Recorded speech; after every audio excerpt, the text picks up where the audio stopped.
Do you ever feel like you're on the outside of your own relationship? Like no matter how much you care, it's hard to let your partner in?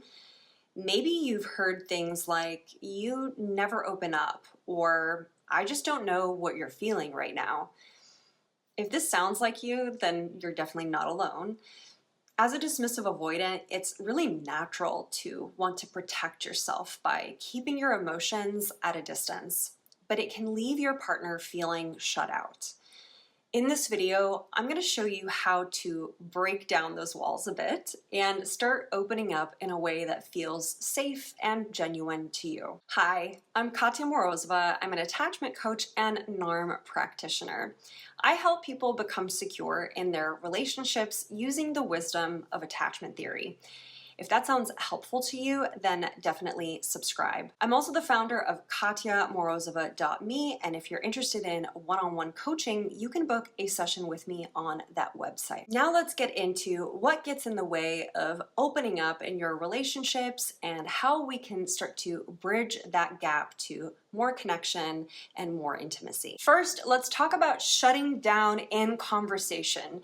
So when your partner tells you that you're shutting down, it might seem to them like you have some kind of on and off switch. And that can be frustrating because you're human after all, and you don't have an on-off switch, but you may not entirely know what's going on with you. Well, underneath the surface, there's actually often a lot more going on, like emotions or overwhelm that you're trying to manage but not quite sure exactly what you're feeling.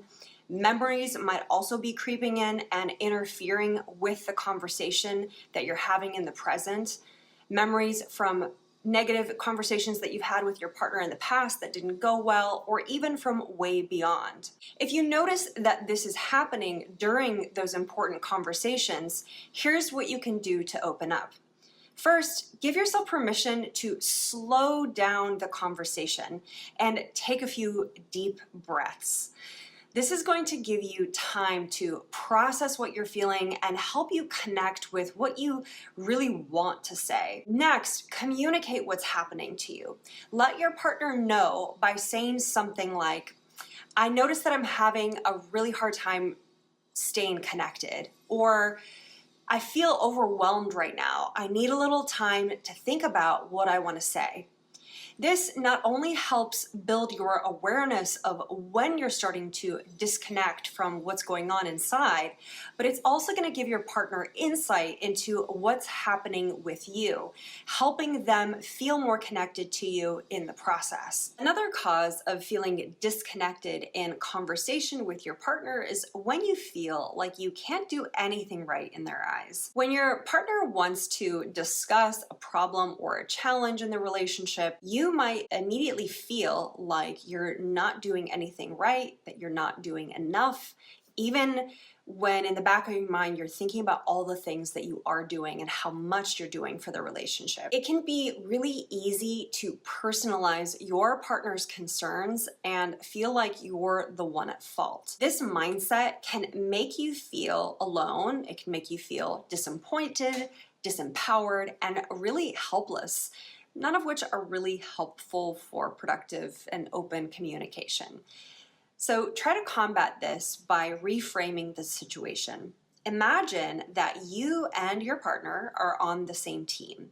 You're collaborators working together to solve the problem, rather than you alone being responsible for the solution. Another obstacle to opening up is feeling attacked or interrogated when your partner takes on a certain tone when talking to you, or asks you a bunch of questions, especially if your partner seems suspicious or demanding. Your reaction to this might be to get quiet or to start logically reporting the facts about the situation that they're asking you about. What you might be trying to avoid in these instances are feelings of frustration with this person or feeling hurt and wondering if they trust you at all. So rather than trying to logically over-explain, give yourself permission to ask clarifying questions like, what are you looking for?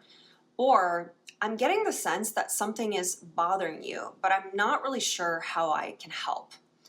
This can diffuse the situation if your partner is triggered and can help you better understand what your partner's concerns actually are without feeling overwhelmed. Remember, you don't have to silently tolerate everything your partner says, especially if they're coming from a place of their own triggers. You can push back on what they're saying in a compassionate way.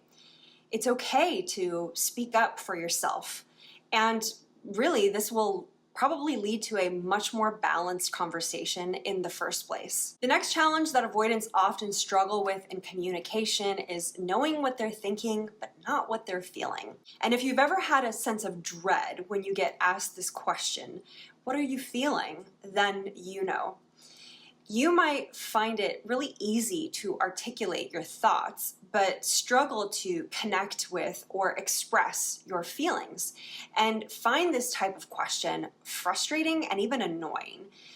Unfortunately, this can create this communication gap with your person, especially if they're more on the anxious side or they're just a more feeling person, where they feel like something is missing, even if you think that you're providing them with all the information that they want. There are a couple of things that can help you lower your frustration when your partner asks questions like this. So first is shifting your mindset. When your partner asks you this question, it may feel invasive or like a pop quiz, or you may even feel this internal pressure to figure out how you feel in the moment. Imagine instead that what your partner is really asking you is this. What they're trying to get at is they want to understand you, they want to be close to you, and they want to be able to support you. They just really want some insight into your world. This can help you answer the question in a much more dynamic way, where you're not so focused on coming up with an emotion, but just giving them the kind of general landscape of what's going on with you. And next, if you struggle to identify your feelings, and you want to learn how to identify your feelings, a helpful tool can be learning how to perspective. So ask yourself, how might someone else feel if they were in the same position as me right now? So for instance, if you have a lot going on at work, think about if a friend or a younger colleague had all the duties and responsibilities that you have right now, or even some younger version of yourself. What would they rationally be feeling? Would they be feeling stressed? Would they be feeling overwhelmed and scrambling to figure things out? Sometimes stepping out of your own shoes and using logic and reason to deduce the feelings of another person can make it easier to identify your own feelings. And then ask yourself, is it possible that I could be feeling that same way? Next, let's talk about using work as a distraction. When your partner wants to have an important heart-to-heart conversation or tells you that they want to talk, you might find yourself retreating into work to avoid the dread of this conversation and the fear of the emotional intensity that might happen. This could look like suddenly diving into a work project or using the excuse of needing to work to sidestep the conversation. But distancing yourself will only make things worse in the long run. This is because you're putting off something that's important to your other half, and it will likely create negative feelings for your partner. They might feel ignored or unimportant. To address this, recognize when you're using work as a distraction and set clear boundaries around your work hours. Allocate specific times for relaxation and meaningful connection with your partner. And I would encourage you to explore why you turn to work as a coping mechanism. Understanding this can help you find healthier ways to manage stress and foster more open communication in your relationship. Being avoidant can be challenging. It can make you feel like you're the black sheep of any relationship. and that you're to blame for all of your relationship problems. I actually strongly disagree.